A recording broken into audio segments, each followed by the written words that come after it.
자, 그러면서 여러분들이 거기 보시면은 야생동물이 먹이를 구하는 본능을 잃어간다는 사실이 얼마나 큰 불행을 가져오는지 어머니는 미처 생각하지 못했다. 다람쥐도 마찬가지였다. 라고 이야기하는 부분이 있죠.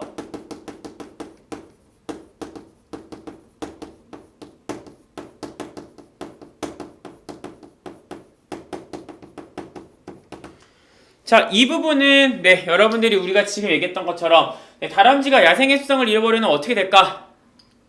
야생동물이 야생의 습성을 잃어버리는 것이 얼마나 큰 불행을 가져올지 어머니도 몰랐고 다람쥐도 몰랐다. 이런 이야기가 나오면 당연히 뒤에는 어떤 일이 벌어지겠어요? 바로 그 큰 불행이 닥치게 되겠죠? 이 야생의 습성을 잃어버림으로써 인해서 발생하게 되는 어떤 사건에 대한 이야기를 얘기를 합니다. 앞에 일어날 사건, 그러니까 다음에 일어날 사건에 대해서 미리 암시하는 것 뭐라고 하죠? 네, 맞습니다. 여러분들 복선이라고 하죠. 바로 복선의 부분입니다. 그 뒤에 닥칠 불행에 대해서 하고 있는 부분이죠.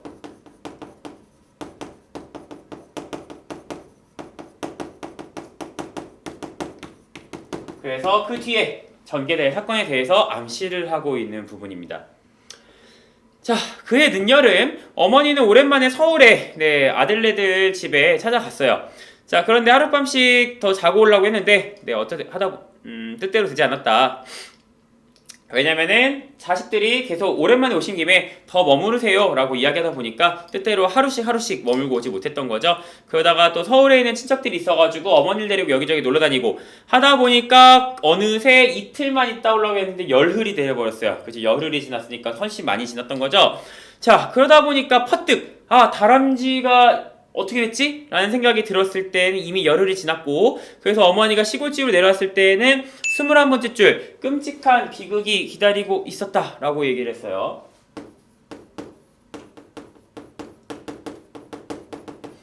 자, 여러분들 그 끔찍한 비극은 어떤 비극인가요? 거기 보시면은 갓 눈을 뜬 새끼들이 애타게 어미를 찾고 있었는데 새끼들은 몸도 가누지 못하고 간신히 숨만 쉬고 있는 애도 있었고 적어도 사흘 이상은 굶은 것 같았다라고 얘기를 했어요. 순간 어머니는 눈앞이 캄캄했어요. 자, 새끼들이 이렇게 버려진 이유는 뭘까요? 어머니는 깨달았어요. 25번째 줄에 죽었구나. 어미 다람쥐가 죽었구나. 내 실수야. 내가 먹을 것을 충분히 주고 갔었어야 되는데 이틀 만에 오고 있을 줄 알고 이틀치만 넣어놓고 며칠치 넣어놓고 갔는데 열흘이 되어버렸잖아요. 그러니까 애들이 최소한 어머니께서 3일치 넣어놨다 하루 더 넉넉히 3일치 넣어놨다 치더라도 7일 이상을 굶은 거죠. 그리고 애기들은 사흘 이상 굶은 거니까 적어도 어미 다람쥐가 2, 3일을 굶은 거예요. 그러니까 이 다람쥐가 애타게 어머니를 기다리다가 왜? 야생의 습성을 위해서 어머니에게 의존하고 있기 때문에 애타게 어머니를 기다리다가 더 이상 새끼들을 먹일 젖도 안 나오니까 다람쥐가 어쩔 수 없이 먹이를 구하러 나섰었겠죠. 자, 그런데 먹이를 구하러 나갔지만 이미 야생의 습성을 잃어버린 다람쥐는 천적을 어떻게 피하고 어떻게 조심해야 되는지 몰랐기 때문에 아마 천적에게 잡혀 죽었을 것이다 라고 345페이지에서 어머니가 예상을 하는 장면이 나옵니다. 자, 그래서 이 끔찍한 다람쥐는 바로 어미 다람쥐의 죽음을 의미하는 부분이었죠.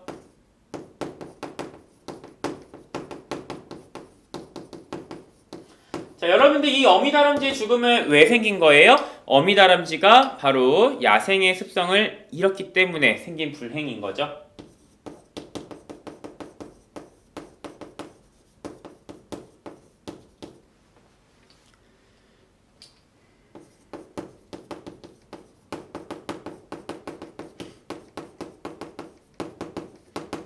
그렇기 때문에 야생의 본능이 이렇기 때문에 어떻게 천적을 피하고 어떻게 천적을 도망쳐야 되는지 천적으로부터 도망쳐야 되는지 그런 야생의 본능을 잃어버려서 결국 이러한 어미다람쥐의 죽음 그리고 새끼다람쥐가 쫄쫄 굶으면서 몇 마리는 또 이렇게 겨우 숨만 붙어있는 상황까지 가게 되었습니다. 자, 여러분 345페이지 네 번째 줄에 가면은 어머니는 감나무 밑에서 한 무더기 떨어져 있는 부엉이 똥을 발견했고 그 속에는 커다란 다람쥐의 머리뼈가 들어 있었습니다. 자, 그래서 이 어미 다람쥐가 죽었다라는 사실을 여러분들이 알 수가 있죠. 자, 그래서 이 부분에서 어머니가 어떻게 하냐면은 어머니는 신을 원망했다라고 얘기를 했어요. 자, 신을 원망했다. 제가 이쪽으로 갈게요.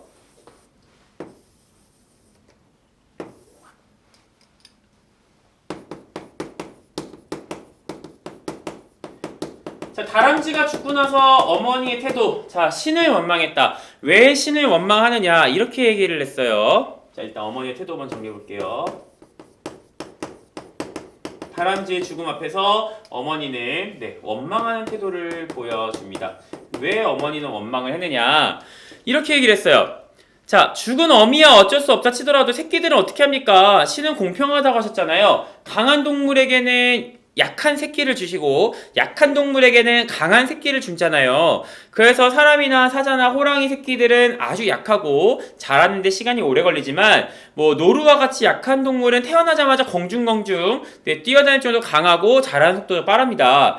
그런데 노루나 토끼보다 더 약한 다람쥐에게는 왜 이렇게 불공평하십니까? 당연히 다람쥐 새끼도 태어나자마자 눈도 뜨고 어미처럼 뛰어다니면서 먹이를 구할 수 있게 하셔야지요 하면서 원망하는 모습이 나옵니다. 자, 그래서 어머니는 다람쥐 새끼 볼 때마다 매우 안타까웠다. 모든 생명체는 자기가 살기 좋게 진화하는 법인데 다람쥐의 자손번식 본능만큼은 미련스러울 만큼 진화하지 않았다라고 어머니가 생각을 하는 거죠. 여러분들 거기서 345페이지 그래서 15번째 줄에 사실 다람쥐는 아주 약한 동물이다. 강한 이빨이나 발톱도 없고 소처럼 무서운 뿔도 없고 그런 동물의 새끼는 갓 태어난 아기처럼 또 약하고 갓 태어난 다람쥐 새끼는 눈도 뜨지 못하고 어미가 보살피지 않으면 금방 죽기 때문에 어머니가 신에게 원망한 거죠. 신께서 공평하시다면서 강한 동물에게는 약한 새끼를 주시고 약한 동물에게는 강한 새끼를 주시고 근데 다람쥐는 원래 약한 동물인데 뭐 이빨도 없고 날카로운 발톱도 없고 약한 동물인데 왜 갓 태어난 새끼마저도 갓 태어난 인간의 아기처럼 약하게 만들어 놓으시냐 라고 하면서 원망하는 모습을 보여주죠. 자, 그래서 여러분이 345페이지 15번째 줄부터 18번째 줄이죠. 18번째 줄까지가 여러분들 이 어머니의 원망의 이유라고 볼 수 있겠습니다.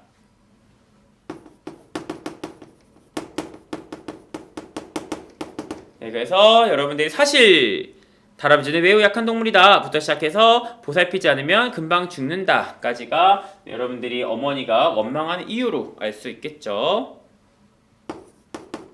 그만큼 약한 짐승인데 왜 새끼마저도 이렇게 약하게 낳으십니까? 하면서 원망을 했어요.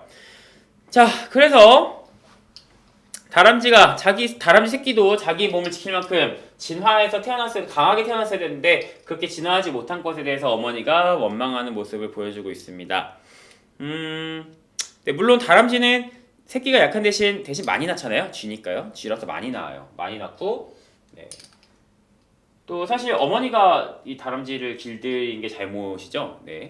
안 그랬으면 다람쥐가 척척척 잘 피해가면서 먹이를 어떻게 좀 구해봤을 텐데 어쨌든 어머니는 매우 속이 상했어요. 자, 그래서 여러분들이 어머니는 잠도 못 자고요. 다람쥐 새끼들 때문에 다음날 새벽에 나가보니까 어미의 젖을 먹지 못해서 또 3마리나 죽었고요. 자, 그래서 어머니가 이제 2마리 남았는데 걔네들도 비실비실하고 있어서 어머니가 할 수 있는 건 없었고 왜냐면 새끼들이기 때문에 어머니가 먹이를 줄 수 있는 것도 아니고 젖을 물릴 수 있는 것도 아니니까 이제 죽는 것을 그냥 지켜보는 수밖에 없다라고 생각을 했었어요. 자, 그런데 여러분들 여기서부터 사건이 위기 단계로 넘어가게 됩니다. 자, 그러면 또 지워볼까요? 자, 칠판 지워주세요. 다 지워졌습니다. 다 지워졌습니다. 자, 그러면은 위기 단계부터 한번 읽어보면서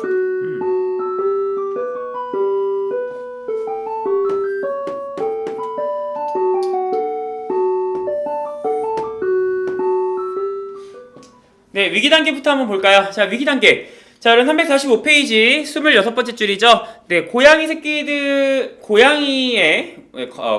아니죠.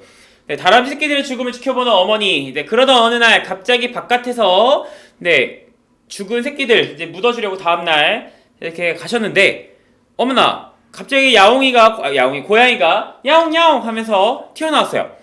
자, 그래서 어머니는 깜짝 놀랐죠. 자, 바로 이 그런데 부분부터 사건이 전환이 됩니다.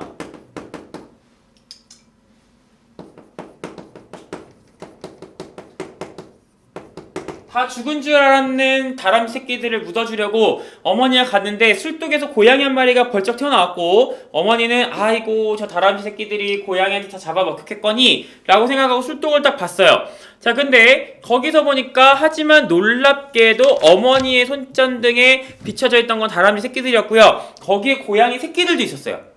자 그래서 알고 봤더니 고양이가 다람쥐 새끼가 있는 둥지에다가 새끼들을 낳았고 그러면서 고양이 새끼 4마리 그 다음에 다람쥐 새끼 2마리. 자 근데 이 고양이는 다람쥐의 천적인데 이 고양이가 자기 새끼들과 다람쥐 새끼들을 품어서 먹였다라는 거죠. 자 그래서 어머니께서 이렇게 얘기를 했어요. 자 10번째 줄이죠. 346페이지 10번째 줄. 자 신이야말로 공평하십니다.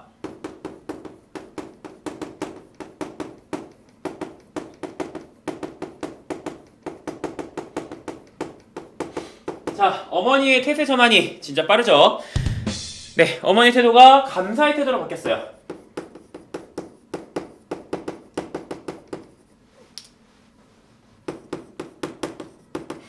자, 아까는 불공평하다고 원망했는데 이제는 공평하다고 또 감사의 태도로 바뀌었습니다. 자, 왜냐면은 자, 이렇게 얘기를 했어요. 원래 고양이는 다람쥐의 천적이기 때문에 사실은 다람쥐를 잡아먹어야 되는데 이 굶어 죽을 수밖에 없는 다람쥐 새끼 2마리가 있는 둥지에 고양이 어미가 왔고 마침 그 어미 고양이가 4마리의 새끼를 낳았고 그러면 자기 새끼와 다람쥐 새끼 2마리한테 젖을 물리면서 다람쥐 새끼 2마리가 살아남을 수 있었다라는 그런 신의 어떤 섭리라고 볼 수 있는 거겠죠. 그 섭리 때문에 감사하다라고 얘기를 한 거죠. 자, 여러분들이 그래서 그 이유는 그 앞에 있죠. 여러분 345페이지에 30번째 줄 마지막 줄 중간 끝에 보면은 하지만 놀랍게도부터 시작해서 다람쥐들은 살아있었고 거기서 고양이 새끼들이 같이 있는 장면. 그래서 여러분들이 8번째 줄이죠. 꿈만 같았다까지요. 죽은 줄만 알았던 다람쥐 새끼 2마리가 어미 고양이에 의해서 천적인 어미 고양이에 의해서 살아남은 모습을 보면서 감사를 하는 장면을 여러분들이 보았어요. 자, 그래서 개가 염소가 송아지를 키우고 개가 호랑이 새끼를 키우는 소리는 들어봤지만 고양이가 다람쥐 새끼를 키우는 건 처음 들어봤고 자 그렇게 고양이가 다람쥐 새끼를 친자식처럼 키워주었고 한 달이 지나자 고양이는 술독을 떠났습니다. 자 그런데 문제가 좀 있겠죠. 자 우리가 저번에 봤던 것처럼 고양이와 개의 습성이 달라서 문제가 생기는 것처럼 여러분 선생님이 얘기해줬죠. 선생님이 기르는 고양이를 보면은 얘가 이렇게 장난을 칠 때 사냥감을 사냥하려고 하는 그 장난을 칠 때 이렇게 엉덩이를 땅에 탁 붙이고 쭈구리가 앉아서 엉덩이 꼬리를 살랑살랑 흔들면서 뒷발을 이렇게 뛰어나갈 준비를 해요. 자 근데 여러분들이 강아지를 길러보시면 아시겠지만 강아지는 너무 반갑고 좋을 때 뒷다리를 땅바닥에 붙이고 꼬리를 막 살랑살랑 대면서 막 이렇게 공중공중 뛰잖아요. 그죠? 그 바닥에 납작 엎드린 강아지의 모습이 곧 공격하려고 하는 고양이의 모습과 똑같아요. 그래서 만약에 강아지한테 길러진 고양이는 만약에 다른 친구 고양이를 만나면은 강아지처럼 행동하겠죠. 그래서 꼬리를 살랑살랑 흔들면서 고양이가 바닥에 납작 엎드리면은 상대방 고양이는 지나가다가 제가 갑자기 모르는 고양이가 나를 공격하려고 하네 하면서 같이 공격 태세를 취했다가 얘는 강아지한테 길러진 고양이는 반갑다고 뛰어나갔다가 아마 고양이한테 얻어맞을 수도 있을 거예요. 그런 어떤 습성적인 이유가 생기게 되겠죠. 자, 다람쥐와 고양이 새끼가 같이 자랐어요. 자, 그러면 어떤 사건이 벌어지는지 한번 347페이지에서 보도록 할게요.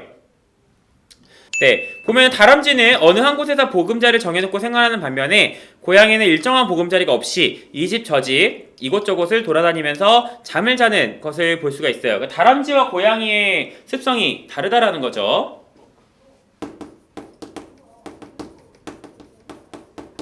더 잠을 잔다 하는 부분은 이렇게 다른 습성을 가지고 있는 다람쥐와 고양이의 모습을 보여줍니다.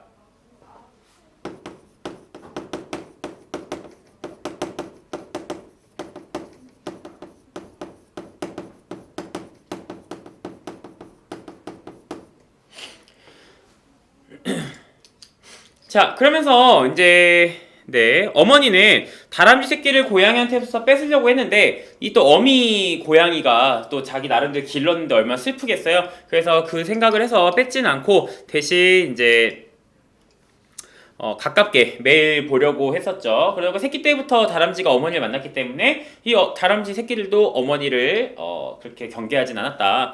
자, 그러면서 여러분들이 어머니는 고양이의 그 방식에 대해서 전혀 간섭하지 않았어요. 그러다 보니까 왜냐면 이제 어머니는 이제 다람쥐가 야생의 습성을 잃어버린 다음에 생긴 비극을 알았기 때문에 고양이가 다람쥐 새끼를 기르게 된 건 정말 섭리인데 신의 섭리인데 내가 절대로 이제 자연의 섭리에 떠들면 안 되겠다라는 생각이 들어서 이제는 고양이가 이 다람쥐를 알아서 키우도록 전혀 간섭하지 않았다라는 거죠. 자, 그러다 보니까 고양이는 자기 방식대로 다람쥐를 시켰어요.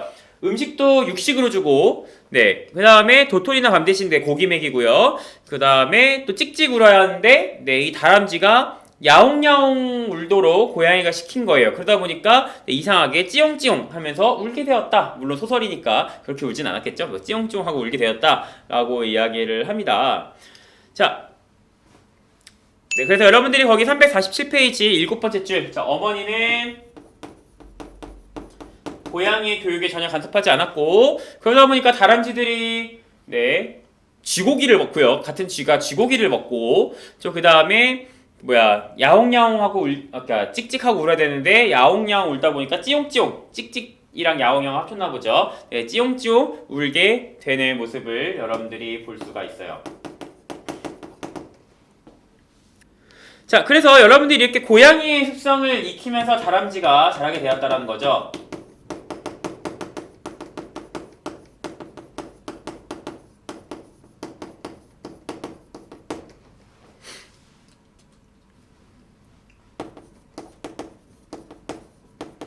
자, 그러다 보니까 이 다람쥐들은 어떻게 되냐면은 다람쥐의 습성을 잃어버리게 되고요.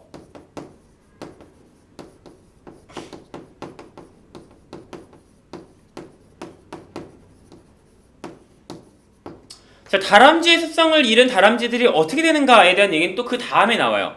여러분이 347페이지, 자, 11번째 줄이죠. 자, 쥐나 참새를 사냥하는 법도 배웠지만, 다람쥐는 발톱이 날카롭지 않기 때문에, 네, 잡을 수가 없었고, 번번이 실패했고, 그 다음에, 고양이들은 코가 예민하기 때문에 쥐를 잘 찾아내지만 다람쥐는 귀가 밝아서 잘 도망가지만 코는 무뎌요. 자, 그러다 보니까 고양이와 어울릴 수도 없었고, 자, 하지만 안타깝게도 다람쥐는 어미 다람쥐가 이미 죽었기 때문에 다람쥐의 습성을 가르쳐 줄 수가 없었고 어미 고양이를 따라서 습성을 배우게 되었던 거죠. 자, 그 다음에 다람쥐는 개나 다른 고양이를 보아도 도망가지 않고 쥐를 보면 자기 친구인 동족인 쥐를 보면 오히려 고양이처럼 공격을 하고, 자, 그러다 보니까 다람쥐 한 마리, 두 마리 중에서 한 마리가 이웃집 고양이에게 물려 죽었고 나머지 한 마리는 부엉이의 공격도 받았고, 왜냐면은 다람쥐는 부엉이가 무서운 적인 거를 몰랐던 거예요. 자기 어머니의 원수인데 이 고양이랑 같이 지내다 보니까 부엉이가 무서울 리가 없잖아요. 자기가 고양이라고 생각을 하니까. 그래서 그런 문제가 생겨서 공격을 받았다. 자, 그러다 보니까 다람쥐는 자기를 고양이를 생각해서 괜히 이렇게 까불었다가 네, 부엉이의 발톱에 핥혀서 큰 부상을 입고 발견되었다라는 거죠.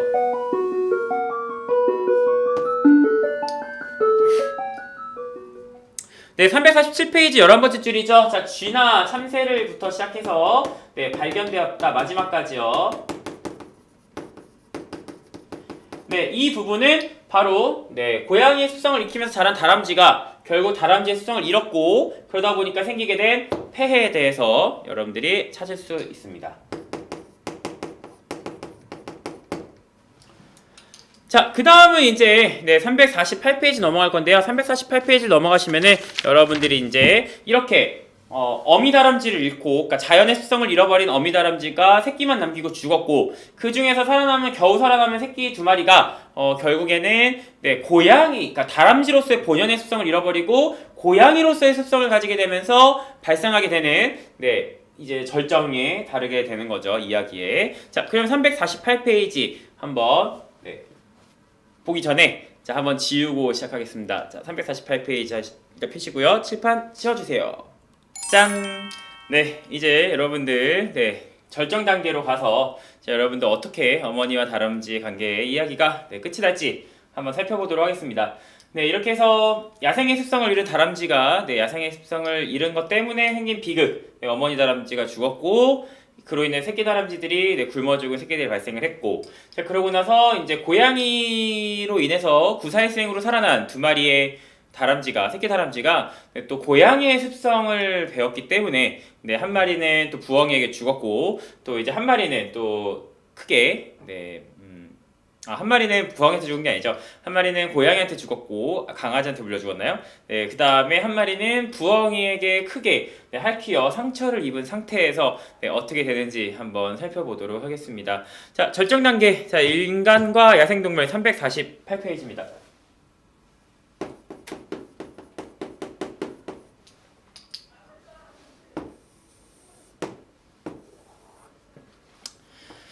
네, 여러분들 절정 단계에서 가면은 자, 어머니가 일단 다람쥐를 잘 치료해줬고 다람쥐는 빠르게 회복이 되었어요.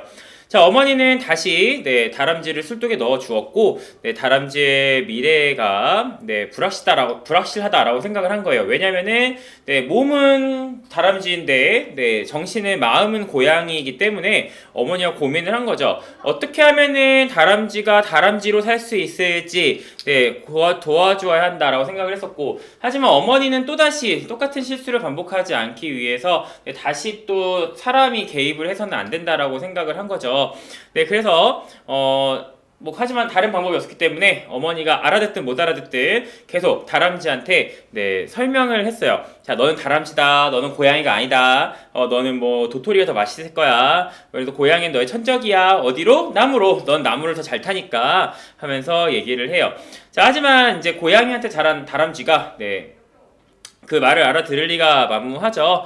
자, 그래서 또 다음날 아침에 또 이웃집 고양이한테 또 혼쭐 나고서도 또 고양이만 보면은 좋다고 달려가는 그런 또 다람쥐의 모습을 보게 됩니다. 자, 그러다가 어머니는 이 다람쥐가 야생에서 만난 다람쥐를 만나게 해야겠다라고 생각을 했었어요. 자, 그러던 어느 날 마을 사람들이 그 가을 수확철에 이제 탈곡기 안에서 다람쥐 한 마리를 잡은 거예요. 그래서 어머니는 그 다람쥐를 달라고 했죠. 그러고 나서 술독에다가 원래 부엉이한테 상처 입었던 그 새끼 다람쥐 그 다음에 탈곡기에서 잡은 그 다람쥐를 같이 술독에 넣어뒀어요. 아마 이제 다람쥐와 다람쥐끼리 친해지게 하려고 했던 거겠죠. 자, 가둬놓고서는 이제 술독을 열어놓으니까 야생 다람쥐가 도망가지 않는 거예요. 왜냐면은 이 고양이의 젖을 먹고 자란 다람쥐는 숫다람쥐고 이 잡은 다람쥐는 암다람쥐였기 때문에 아마 짝을 이루었겠죠. 자, 그래서 이 야생 다람쥐는 이 수놈에게 하나씩 교육을 시켰습니다. 자, 그래서 이 야생 다람쥐가 야생 암다람쥐죠. 야생 암다람쥐가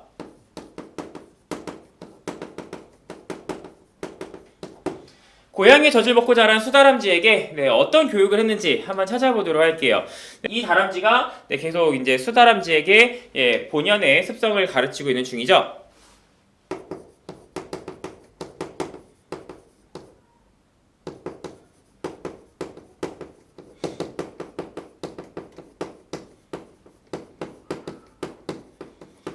그래서 첫 번째로 가르친 것이 바로 겨울나기 준비였어요.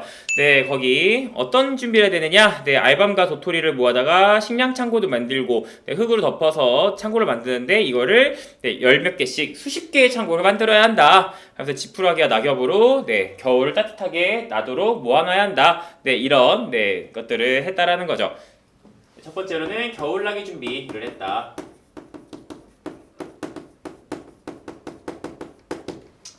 그 다음에 겨울잠 자기 전에 많이 먹어야 된다. 최대한 지방을 많이 축적해야 된다는 얘기도 했었고. 자, 그 다음에 348페이지의 29번째 줄. 자, 천적에 대해서도 가르쳐 주었다. 라고 얘기했어요.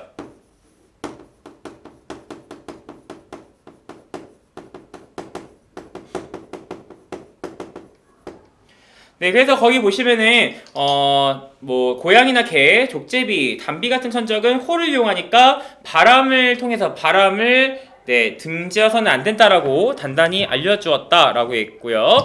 부엉이나 올빼미는 귀가 밝기 때문에 조용히 잘 해야 된다. 이런 식으로 얘기를 했겠죠. 근데 다람쥐가 바람을 등지고 도망치면은 바람을 등지고 바람이 이렇게 부는 거죠. 바람이 이렇게 부는데 그러니까 바람이 이렇게 부는데 뛰면은 뒤에서 쫓아올 거 아니에요. 그럼 바람을 등지고 뛰어야 되는 거 아닌가요? 바람을 절대 등져서 안 된다는 건 무슨 말이죠? 바람을 안고 뛰면은 얘가 냄새 맡고 쫓아오니까 위험하잖아요. 그럼 바람을 등지고 뛰어야 되는 거 아닌가요? 잘 모르겠네요. 하여튼 뭐 그렇답니다. 네. 바람을 등져서 안 된다. 어쨌든 내 냄새가 절로 흘러가지 않게 해야 된다는 얘기겠죠? 그래서 이런 식으로 다양한 정보를 다람쥐 본연의 습성을 안다람쥐가 숫다람쥐한테 가르쳐 주었습니다.